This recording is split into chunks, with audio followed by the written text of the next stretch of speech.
Hi guys, it's Dustin, and today I wanted to show off some of the progress that I made on the open world RPG that I'm working on.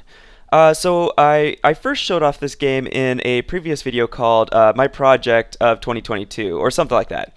I'll link that video in the description below. I recommend watching that first if you want to see kind of like how far the game has gone in the past month. But yeah, first let me open up the game and show you what's new. Oh, I just wanted to quickly note also, you may notice in the video that my video kind of cuts. I'm still trying to work out why that is, so I hope you can bear with me through some of the awkwardness when the video kind of lags. Alright, so I have the game running right here, and as you can see in the editor mode, we're now rendering at a much higher resolution. I believe it's like 4 times higher than the actual game resolution.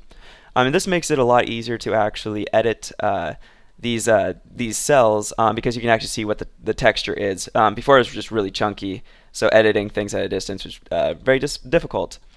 So this is much improved. You'll also notice that there's a few more textures. There's a new grass texture.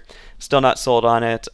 Grass textures have always been really difficult for me, so I'm still working on it. There's this new path texture. Yeah, I still need to draw in some corners and stuff like that. Yeah, there's some bricks, and I'll show off more of it in a second. So a few big changes. You'll notice that there is a skybox, and it doesn't look too good right now in the editor, but if I go over and actually run the game and turn around, you'll see, yeah, I think it looks pretty nice. And it was pretty easy to draw up. I was originally pretty scared that it would be difficult to draw skyboxes, but I have a lot more confidence that I'll be able to do that. Yeah. And got a actor rendering in the world. I drew the sprite up real quick. It doesn't look that great because I'm still trying to figure out how to actually render people correctly, or just things correctly in their cell, since the actual sprite itself takes up the entire like size of the cell, but you're going to be rendering it kind of in the middle of the cell, so it's going to be scaled down a bit.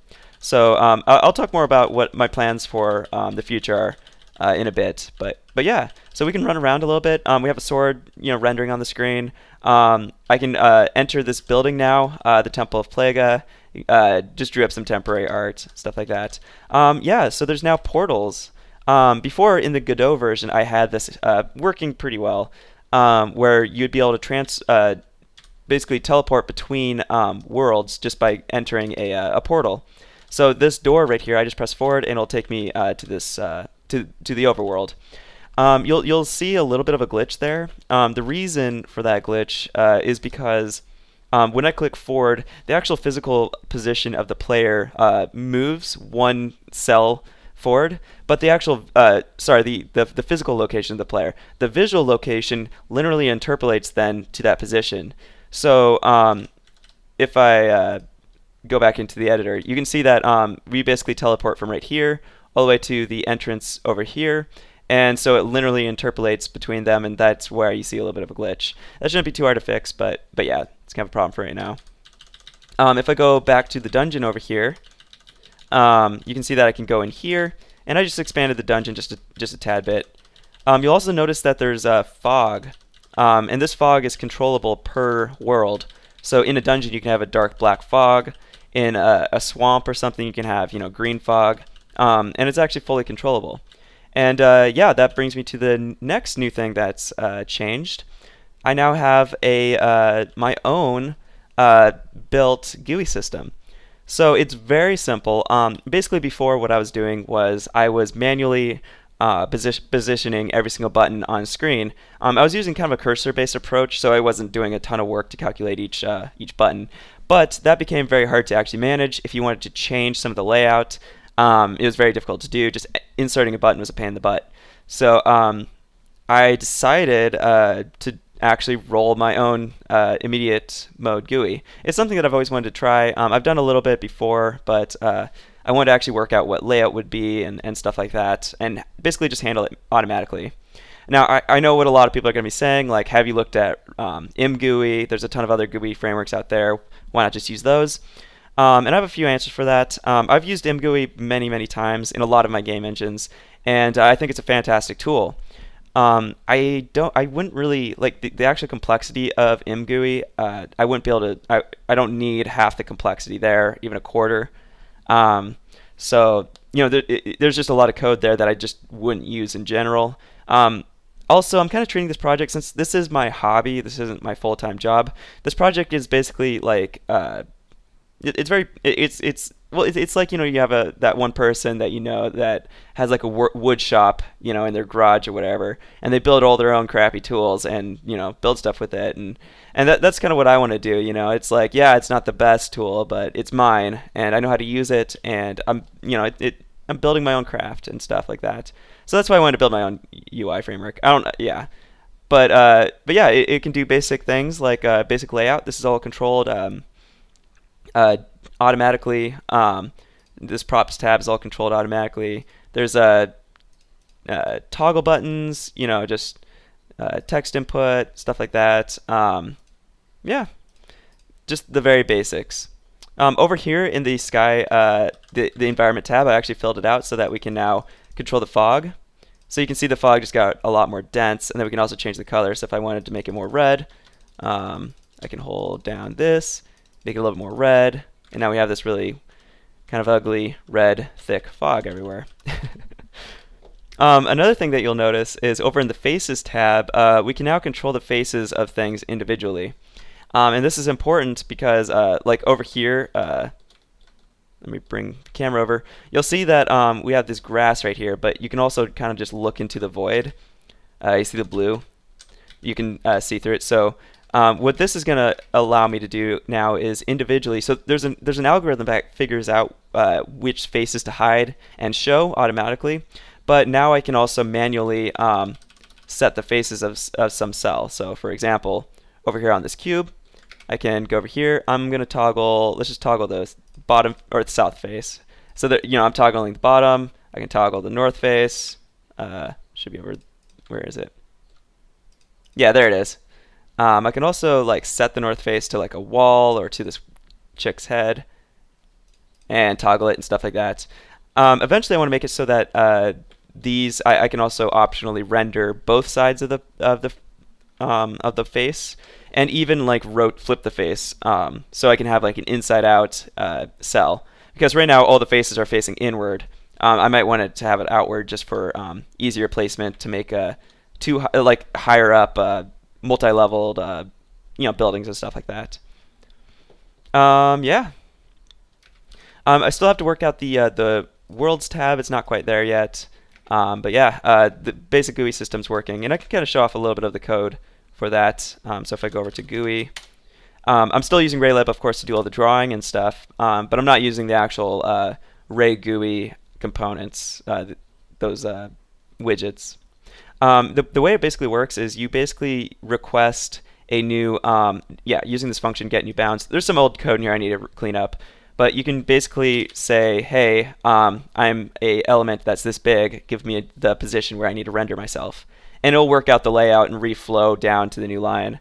There isn't anything fancy like centering or floating right or anything like that yet. That shouldn't be too hard to do, since we actually do keep track of the container that each element is contained within. And using that, we can actually calculate the whole width and then adjust accordingly to that. But yeah, it's very simple. Like this label, the way it works is it just, you generate a new unique ID. It gets the size of the text. It requests, its position based on its size, which includes padding. And this also includes margin, the get new next bounds. And then, yeah, we just draw the label there. So yeah, simple GUI editor. Another thing that I added, I just got some notes over here. I got a custom ID, portals. Actually, let me show off the portals a little bit, because I think they're pretty cool. So if we go over to here, you'll see this yellow dot. The way it works is we can add click this plus button right here. We can add a new portal, and it'll just place it in the world at wherever your cursor is. So right now I just placed one at 0, 0, 0. I believe that should be, right over here. And then what you do is you type in a target. So this would be some kind of ID that you would use to link to another portal. So for example, we have this dungeon entrance right here. So we have a portal with the target dungeon entrance. Now, if I go over, and I can't actually do this yet because the worlds tab isn't complete, but if I select and change over to this world, make it active, there would be a yellow dot here, and it would have a portal there that also had dungeon entrance. And what these faces do is basically this is which wall do you run into before it will teleport you. So currently where the door is, that's facing north. So I'm saying you have to walk through the north face to be able to teleport. And on the other side, it's the opposite. So yeah, we have dialogues now that are using the new UI system and all that. Another thing I did was I created a new input manager. So this is important to help basically abstract away keyboard input and gamepad input. Basically, I made it so that I'm thinking in terms of actions, like the player wants to move forward, the player wants to do this, that, and the other, and then those actions are bound to either keys or gamepad buttons and stuff like that. So I just created basically a basic input map, just mapping an enum to a set of basically keyboard keys and gamepads and stuff like that. Eventually, I'm going to also make it so that this will allow me to do key repeat, because at the moment to move any direction, I have to keep spamming that one key. Ideally, you'd be able to just press it, and it would just keep moving you based on your speed and all that. But yeah, so you can so actually using this input manager over in the player, you can use it like this. So you say move forward. If move forward is requested. And then I can check that it's pressed down. And this over here comes from these two methods. So it checks if the key is down, or if the gamepad button is down, or if the key is pressed, or the gamepad button is pressed. And this is one of the reasons why I really enjoy how NIM works, especially with how the universal function call syntax works. Is you get this really nice API, stuff like this. So yeah, that's pretty cool. And yeah, in general, just a ton of code cleanup, a lot more art. I've been working on a combat system. I'm still not 100% certain how I want to do my combat system. I have some goals, and I have two. I have an idea for it, and I still need I want to try actually putting it in the game to see if it would actually work. But yeah. Also, I guess now would be a good time just to kind of go over the game that I've had in mind. So this was, and also the title that I came up with. So like I said in the previous video, this game was a game that I've been kind of thinking about ever since I first started programming. Way back in the day before I knew how to write any code, I started playing around with Bash scripting on Windows. Just doing some shell scripts. I saw one of my cousins. He wrote this really cool program that basically you type one, it'll open a browser to Google or something stupid. And I thought that was it just blew my mind seeing it was like you entered the Matrix almost. Seeing a terminal pop up. And so I was playing around with Bash, and I actually created I started creating games with Bash, or Batch, the Windows version. And I actually created even a 3D maze in Batch. Using just ASCII characters to draw all the worlds, and I just did a ton of work just to make every single view possible using text characters, and that's how badly I wanted to make a game like this. And so it's been really fun to actually, that was like 10 years ago, so it's been a really fun regaining that inspiration and stuff like that. So back then I also thought of a name for the game, and that name was Beyond Age. And I always thought the name was all right, but I never associated it with an actual game, except for that series I made years ago on my channel. But we can forget about that. But yeah, so I'm naming the game Beyond Age because, for one, it was one of the first names I came up with when I was a kid, and it's just always stuck with me since then. I don't think, I think it also fits the theme of the game. One of the themes of the game is, or I guess one of the setting of the game at the moment is that it takes place way in the distant future, way past like any apocalyptic, post-apocalyptic scenarios. This is just way back when, like, let's say the collapse of society happened, and we had to rebuild completely, basically. So this is like 2,000 to 4,000 years in the future. So that would give me an excuse to draw, like ancient, structures like ancient skyscrapers and stuff like that have been, buried in the dirt, and do some really interesting landscapes and create some lore and like religions and some ideas that the actual people have about who existed before them.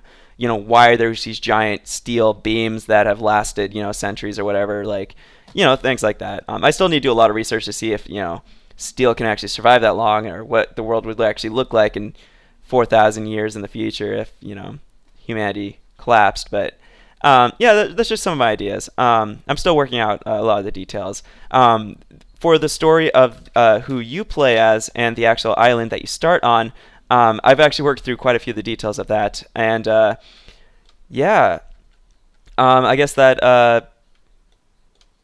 But yeah, so some of my future goals for this, for one, this game gives me a lot of opportunity to work on with how simple the actual, graphic style is, the fact that everything's in cubes and stuff. This allows me to focus a lot more on the things that I'm interested in, which is, NPC interactions, AI like that, and the actual quests and the story of the game.